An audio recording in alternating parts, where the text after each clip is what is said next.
I have a topic today that I am endlessly fascinated with. And I've got a couple of people who are going to help unmuddy the waters a little bit. Because what do we keep hearing about in the news lately? UFOs. And so I've got a couple of fellow retired cops who are doing some extraordinary work. And I really thought you needed to meet them. Marianne, Robin, Dave, Rich, welcome to the show. Thank you. Thank you, Betsy. It's great to be here. I appreciate it.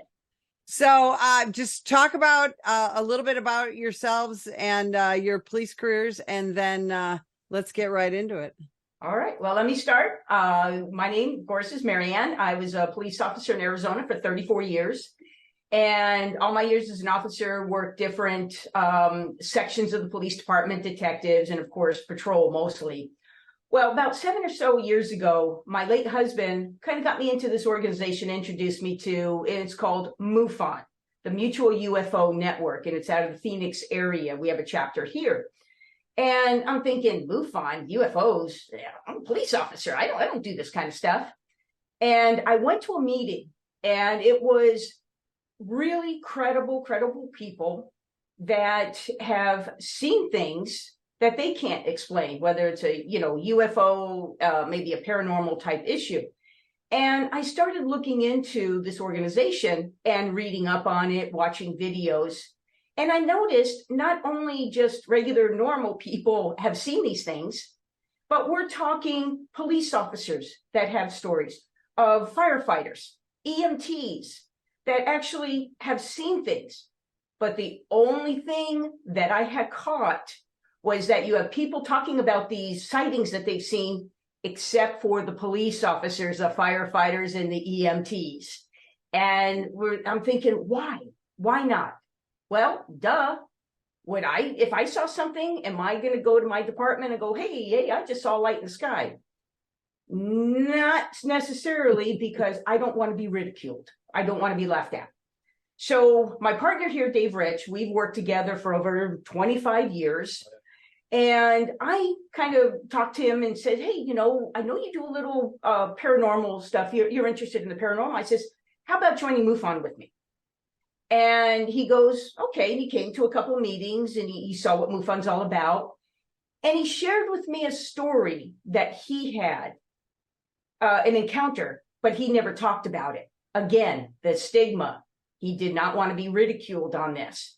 And I'll let him share that story. But we sat down together and we go, what can we do to help other police officers, share their stories in a safe zone, as we call it. So we came up with an organization called UAP which is Unidentified Anomalous Phenomenon PD for police department. And our organization is where police officers and all type of first responders can share their stories with us. They can remain anonymous or be identified, and just get that story off their chest, because they're keeping it inside. And it's probably stressing them out. And Dave will explain all that, and he'll testify to that.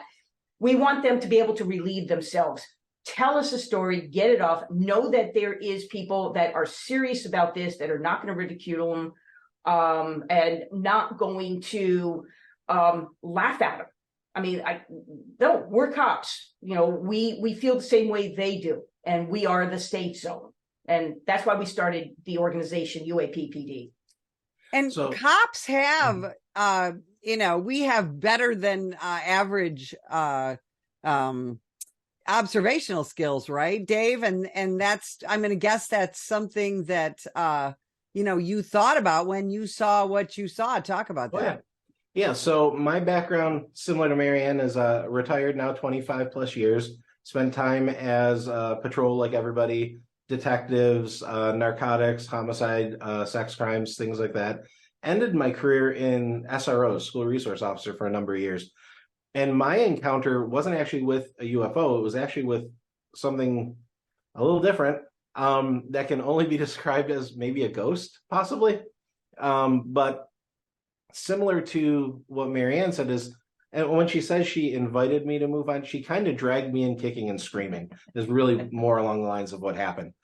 But so my story, like I said, it's not really a UFO story, but I was working at a high school, and at 11:54 in the morning, we got a 911 call from the front desk of the school on a Saturday. So there's nobody there. 911 call, they answer the phone. 911 dispatcher says, "Hey, 911, what's your emergency?" Normal standard thing most officers realize. And there's this whispered kind of hush voice, sounds like a girl, that says what sounds like, "I'm scared." Dispatcher says, "You're scared?" And it says no. And then you hear what sounds like the receiver being dropped on the countertop. So obviously they dispatch patrol. This is my school that I was the SRO at. 2 patrol units respond, use a Knoxbox key, go inside. They find the phone laying on the counter off the receiver, pick it up, open line to 911, because for 14 minutes, the dispatcher was going, hello, hello, pick up the phone. PD guy, patrol guy clears with dispatch, lets them know, hey, we're inside. We found, this has to be the phone. It's literally laying on the counter. I'm talking to you. They hang it up. They search the entire office. They don't find anything. They go into the nurse's office. When they walk into the nurse's office, what the guy tells me is, he's like, I don't know what it was, but we walked into the nurse's office and something went between the two of us that neither of us could see and went out the room. And so I go, that happened to be the day that prom was. So now Saturday night comes around, I go for prom, run into the principal. Principal says, hey, you need to call the patrol guy about the 911 call at the school today. I'm like, what kind of 911 call? It's a Saturday. Why would there be a 911 call? And so I end up knowing who the patrol officer was because we'd worked with him for years. So I end up calling dispatch. They're like, oh, yeah, you need to talk to this guy. I'm like, okay. So I send him a text. His response was, dude, your school is effing haunted. And I'm like, what? Wow. So I call him and he proceeds to tell me this. So like usual police officers, I get a story like that and I'm like, right, okay. I tell my sergeant at the time, hey, you're not going to believe what happened at the school. He was a closet ghost freak. He's like, well, you need to investigate it. And I'm like, why? He's like, well, it's misuse of 911. And I'm like, well, who am I going to arrest? And so I end up doing this investigation because my boss is like, hey, you need to do this investigation. So here's where it gets weird. I end up pulling the security footage. The security footage from that office, that phone is in the dead center of the screen. You can see clearly. I take the video and go all the way back to 6 o'clock in the morning. I watch it all the way up to when that 911 call comes down. I watch it all the way up to when the 2 officers approach at the bottom of the screen, and there is nobody at that phone. And you can see it from all angles. There's no way anybody could get to the phone. It's not detailed enough for you to see the phone come off the hook, but you can see the patrol officer walk over to it. You can see him pick it up off the counter. You see him talking. You see him hang up. You see them walk around and search. And at the bottom of the screen, you see the 2 of them go into the nurse's office. And 3 seconds later, you see the 2 of them run out looking around like they're looking for something. And so I'm like, well, that's weird. So I pull the 911 tape. So I got a copy of the security footage. I got a copy of the 911 tape. I get the 911 call analyzed. But while that's going on, I end up launching into this investigation. So typical cop, there is a logical explanation for this. I just got to figure out what it is. So I start from the whole, well, maybe the phone call came from one of the classrooms and it got patched through the front desk. So I verify with the school district and with 911, they're like, no, absolutely not. The number that came up on the 911 screen was that phone on that desk. Plus, it also doesn't explain how the phone was off the hook. So then I check, well, maybe somebody patched into that phone line somehow, like the old school tapped into the phone line. We go out there with the phone people from the school district. They open that box. Let me tell you, nobody was in that box for a while. I mean, there was cockroaches, spiders, all sorts of stuff coming out. Nobody was in there. So then I'm like, okay, well, maybe the phone just happened to fall off the hook and somehow it like automatically called 911 because like old school, like I remember, I don't know if most of the officers may not remember this, but a long time ago when you'd had those battery operated phones, when the battery started to die, for some reason, it would automatically call 911. So I'm like, well, it's a desk phone, so it's not really battery operated, but maybe it's something like that. So I take the phone off the hook. After 15 seconds, it cuts out. The line goes dead. So it couldn't have been like it fell off the receiver on Friday night when people left and then it just happened to call 911. And then we still can't explain the voice that they have on the phone. Clear as day, you can hear somebody talking. So I basically run down the list and I rule out everything. And every time I'm going down this list, I'm thinking to myself, well, clearly there's a logical explanation, but I just can't find it. So I end up checking with the front desk people. She claimed to be a psychic medium who talked to dead people, but she was adamant she had nothing to do with this. And I was like, okay. And then I remembered that whatever they encountered, they met in the nurse's office. So then I go over and talk to the nurse. The nurse happened to be the wife of a deputy that I'd known. I'd been there for 6 years at this school. So I knew her very, very well. Real outgoing personality. So I go in there and I talk to her and she's, hey, normal, happy, until I approach the topic about this 911 call. And then she shuts right down. And I'm like, okay, I've been doing this job long enough to know that that's something. So I kind of let it go because, again, this isn't really a criminal investigation. So we'll just let it go and see what happens. Come back a couple hours later, same bubbly, friendly personality, until I ask her about the topic. She shuts down again. So I'm like, okay, this is weird. So I'm like, I'm going to back off. Let's give it a couple of days. During the time that couple of days is passing, we end up getting the analysis back on the 911 call. The 911 call, when they amplified the voice, it doesn't actually say, I'm scared. It says, I scare. So it responded to the dispatcher because the dispatcher said, you're scared. And then it said, no, and then dropped the phone on the counter. So I'm like, well, that's really weird. So I go back to the nurse a couple days later. Hey, I approach the topic again. Same outgoing, bubbly personality until I get to the topic. She finally just slams the pen down and goes, fine, I'll tell you. I'm like, tell me what? She proceeds to tell me that her entire life she has been followed by some sort of entity or ghost, that she will move from house to house and everything will be fine for like 2 weeks. And then all of a sudden stuff will happen again. And it's like your typical stuff that you see on TV shows. It's footsteps upstairs, doors slamming when there's nobody else in the house. The dog will just start barking at the nothing in the corner. And so I'm like listening to all this and I'm kind of like in disbelief because I'm like, what the heck is going on? She then proceeds to tell, when I asked her, well, why are you telling, you didn't tell me this like the last couple of days. Why are you telling me now? And she's like, well, 3 weeks ago, everything at the house stopped and we didn't move. It just stopped. And last night, everything started at the house again. And I ended up going back through our 911 calls and found out that 911 call that I was dealing with was actually our third 911 call that started 3 weeks ago. So everything lined up.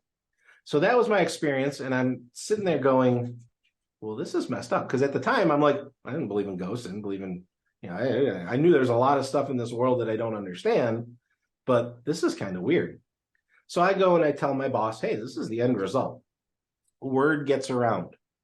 And you know the phrase, you get called upstairs, right? Anybody in this job? That means for non-cops listening, that means you get called to the boss's office. Yeah. Mm-hmm. So I get called upstairs where a sergeant, who isn't my sergeant, flat out accused me of lying, that I made up everything. It was all garbage. He literally had the video, copy of the video, had the 911 tape, said that I made it all up. And basically I walked out of there with him accusing me of lying, knowing that no matter what, I'm not going to talk about this because of the stigma that police officers faced. And so that was the story that kind of, when Marianne called me one day and said, hey, we're talking about why police officers don't talk about what they've encountered. And I said, well, it's because of the stigma. And she's like, well, we kind of were like, well, what do you mean the stigma? So I proceeded to tell her that story and about how when I walked out of that room, I was like, if you say anything, your career is over. Because let's face it, as cops, all of our stuff is credibility and evidence. When we go to trial, it's what evidence do we have? And do they believe us or do they believe the person we're arresting? So when it boils down to it, it's our credibility. Our credibility is paramount. So as a police officer, when you encounter something like this, and the thought of going forward and talking about it and making everybody question your credibility, all of a sudden you're like, well, I'm just not going to say anything because I've got family to support. I've got a career to think about. I want a retirement. I've got a pension. I had 6 years left in my career till I had a pension. Right. I was like, I'm not going to risk that over something like this. So for 6 years, I sat there and carried that and, just carried it and it ate away at me. Like, I knew I encountered something, I can't talk about it. So when we created this group, UAPPD, it really wasn't for the purpose of trying to find, do ghosts exist? Does Bigfoot exist? Do UFOs exist? The whole purpose for this is because I know for a fact that there are first responders out there who had similar experiences. And I know for a fact what they are going through and how it will eat at you. The whole reason for this group is to give them an opportunity to talk to people who have been there. Because let's face it, like we were willing to take a bullet for everybody when we were on the job, right? We're willing to take a bullet for you now too. You tell us what happened, you can stay completely anonymous. It gets it out, gets it off their chest, gives them an opportunity to get it out. And then if they want us to reveal it, we'll reveal it with their name secret. We'll reveal it with their name known, whatever they want. But what it really boils down to is this isn't an organization for hunting ghosts, hunting UFOs. This is an organization designed towards helping officers because nobody else is doing it.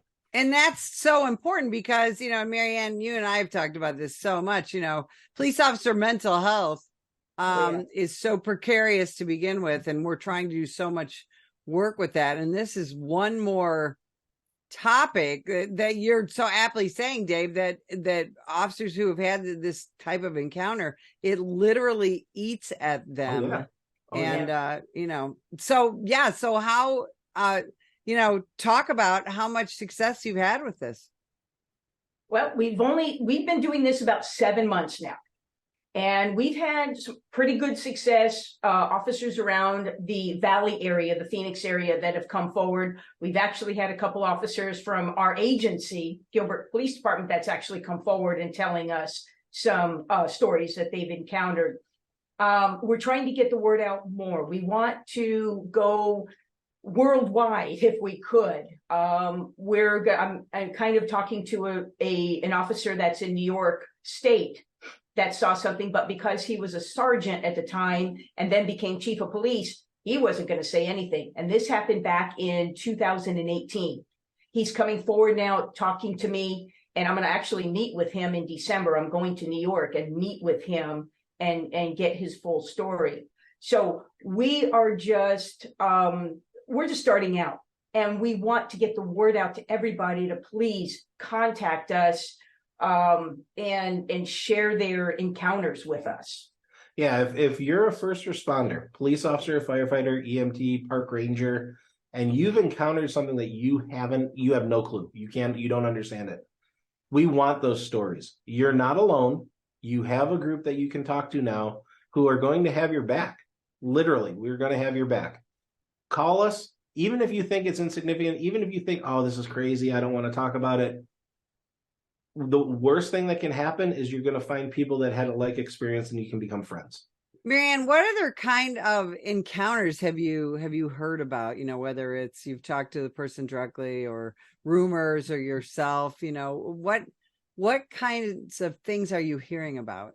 Well, we've got one person that was with our agency that actually encountered a skinwalker up on the Navajo reservation. We've got the Gila River Reservation here close to where I am in Mesa. We've had little people experience with little people that out by a mission. It's at night, and I'm sorry. No. Yeah. Where they actually get on the person's patrol car and they, kind of make some noises on the patrol car. They hear these things dancing while the officer just puts all his lights on his patrol car, lights and siren, every takedown light he can, and he gets out of that area. When he looks at his patrol car to see what was going on, he sees fingerprints on his patrol car in the dust. I mean, there was dust everywhere, but these fingerprints are there. We've had ghosts. We've had UFO sightings. Yeah. Basically, we've had just about everything. Yeah. We've actually had a number of stories come forward, and we still want more. But we're not just UFOs, ghosts, or Bigfoot. Like, we have one sergeant that came forward with a weird thing. Whenever he would go to do a death notification, when he would show up on the doorstep, if he, that very significant smell of death. Anybody who's done this job knows that smell. He would smell that, And if he would smell it, he would know that they knew that the person had passed. Yeah. And he said it happened numerous times. And of course, if he didn't smell the odor of death at that front door when he's going to give that emergency message to the family, if he didn't, then that meant the family did not know that their loved one or their, significant other, whatever, has passed.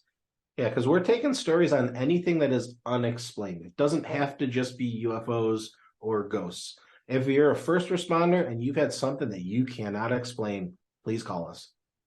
Okay, so I'm not going to sleep for the next couple of days, but could you tell folks again how they can follow you and, of course, where they can find you? Right. We have a website, and it's UAP-PD.com. And that's our website. And we have a little button that's in the corner that says contact us. So it tells us a little bit about us. And then they can push that button and they can say, contact us, give us that information. It'll shoot to us. Also, we do have a Gmail account. It's uappolice@gmail.com. So they can get us both ways, and I monitor it all the time. Be more than happy. I'll give them a call, and hey, I'll go to them. I have no problem. I love to travel, and I would have no problem whatsoever going to them and sit down and talk to them and get their story. I'll tell you guys, I can't wait until you have your own reality TV show. So we'll look forward to that. And if you would like more information about the National Police Association, visit us at nationalpolice.org.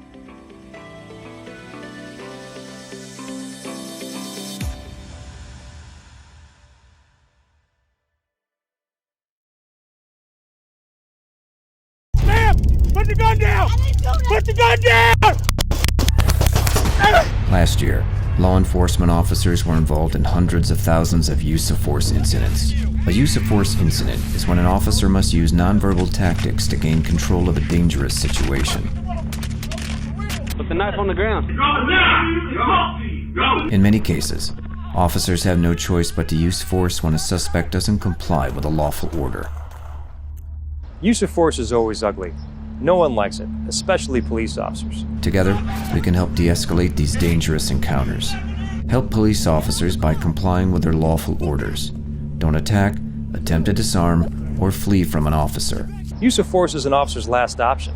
Most incidents can be avoided by not resisting arrest. If you feel you've been wrongfully detained by a police officer, then seek a legal solution after the encounter has been resolved. Let's keep everyone safe. Comply now and complain later.